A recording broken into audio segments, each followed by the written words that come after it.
Alright, in the previous videos, we discussed all the changes that Himiko Nova and Rin received in Beta 4.4 v3, including adjustments to their signature light cones, talent changes, and the various buffs and nerfs scattered throughout their kits. If you haven't watched those discussions yet, I highly recommend checking them out first so you don't miss any important information. It's time to move on to the final new character who also received a significant number of changes in Beta 4.4 v3, Gilgamesh. Let's break everything down one step at a time. We'll start with his signature light cone. Compared to the previous version, Gilgamesh's signature light cone received several notable adjustments. The new version now increases the ultimate damage of the current ultimate based on the amount of energy consumed, up to a maximum of 72%. Previously, the effect increased ultimate damage by 10% of the energy consumed, with a cap of 60%. However, the team-wide crit damage bonus was slightly reduced. Previously, all allies received 25% crit damage. Now, that value has been lowered to 24%. Now let's move on to the changes made directly to Gilgamesh's kit.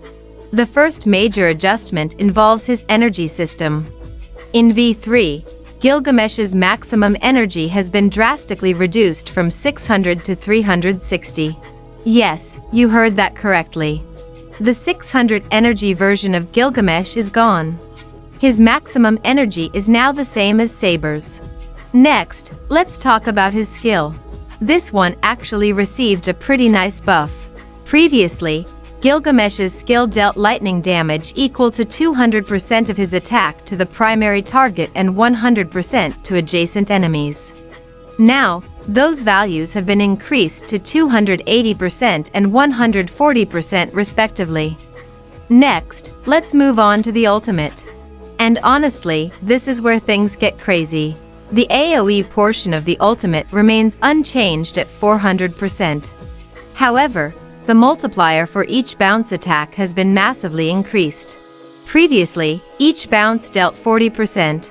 Now, each bounce deals 100%.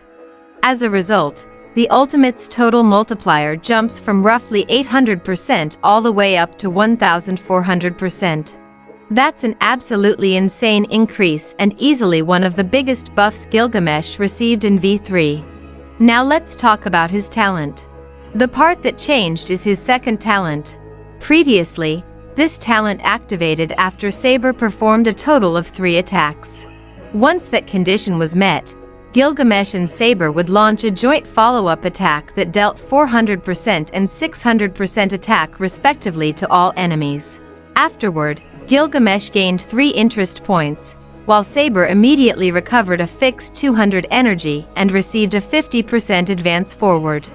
In V3, however, this entire mechanic has been significantly reworked. Now, every attack performed by either Gilgamesh or Saber adds 1 attack tally. Once the team reaches a total of 8 attack tally stacks, they trigger a new joint follow-up attack. The damage multipliers of this attack have been reduced to 300% and 400% attack respectively. Gilgamesh still gains 3 interest points. However, Saber now restores only 120 energy. The key difference is that this energy recovery is now affected by energy regeneration rate. As compensation, Saber's next ultimate receives a massive 200% damage increase. In simple terms, this change shifts the focus of the duo's rotation. Previously, the goal was to accelerate Saber's turns and spam ultimates as frequently as possible. Now, the design appears to focus more on fewer ultimates but significantly stronger burst damage. Next, let's move on to his traces, starting with Trace 1. Previously, Gilgamesh gained 3 interest points and restored energy equal to 80% of the energy consumed whenever allies use their ultimate. In V3, this effect has been reworked. Now, Gilgamesh gains 2 interest points whenever he uses his own ultimate. Additionally, whenever an ally uses an ultimate, Gilgamesh gains 2 interest points and restores energy equal to 30% of the energy consumed. Next is Trace 2. which basically received a complete redesign. Previously, Gilgamesh could store up to 120 overflow energy. In addition, every interest point increased his crit damage by 10%, up to a maximum of 12 stacks. In V3, overflow energy has been completely removed.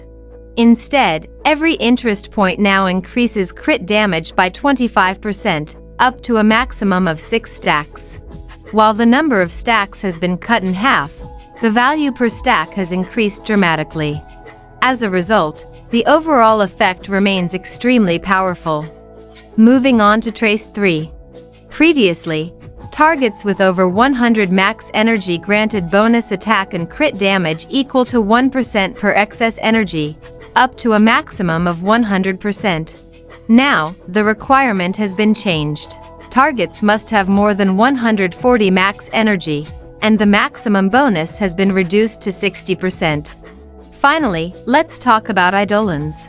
3 Eidolons received adjustments in Beta V3, Eidolon 1, Eidolon 2, and Eidolon 6. Starting with Eidolon 1. While Gilgamesh is in the King's Acknowledgement state, the bonus attack he gains has been increased from 25% to 60%. That's a massive buff and significantly boosts his personal damage. Next is Eidolon 2. Previously, Gilgamesh gained 8 interest points upon entering battle and another 6 interest points whenever he used his ultimate. Additionally, his skill dealt 30% more damage to the primary target and 20% more damage to adjacent enemies. In V3, the ultimate interest gain has been reduced from 6 to 3 points. However, the skill multipliers received an enormous buff. The primary target damage bonus has been increased to 100%. Meanwhile, the adjacent target damage bonus has been increased to 50%. Finally, let's look at Eidolon 6. Previously, ultimate bounce multipliers were increased by 20%. The entire team gained 20% all-type residential PEN, and Gilgamesh could accumulate up to 5 golden rule stacks to trigger an additional ultimate effect. In V3, the ultimate bounce bonus has been increased to 30%. The 20% all-type residential PEN remains unchanged. However, the maximum number of golden rule stacks has been increased from 5 to 6. Additionally, the activation condition has been changed. Now, the bonus effect activates after Gilgamesh uses his ultimate while holding 6 golden rule stacks. And those are all of the changes Gilgamesh received in Beta 4.4 V3. Looking at everything as a whole, Gilgamesh is arguably one of the biggest winners of this beta update. Yes, there are a few nerfs and reworks here and there, particularly regarding his interaction with Saber and some trace effects. But overall, the buffs he received are significantly larger than the nerfs. The skill buffs, the enormous increase to ultimate multipliers, the redesign of Trace 2, and the major improvements to several important Eidolons all make Gilgamesh look considerably stronger than he did in previous versions. Overall, V3 feels like a very substantial buff for Gilgamesh, both in terms of raw damage output and rotational efficiency. So what do you think about Gilgamesh's V3 changes? Do you like the direction the developers are taking with the character? Or do you think there are still some aspects of his kit that need additional adjustments? Let me know your thoughts in the comments below. Thank you so much for watching all the way to the end. Don't forget to leave a like and subscribe so you don't miss future Honkai Star Rail updates. And as always, I'll see you all in the next discussion.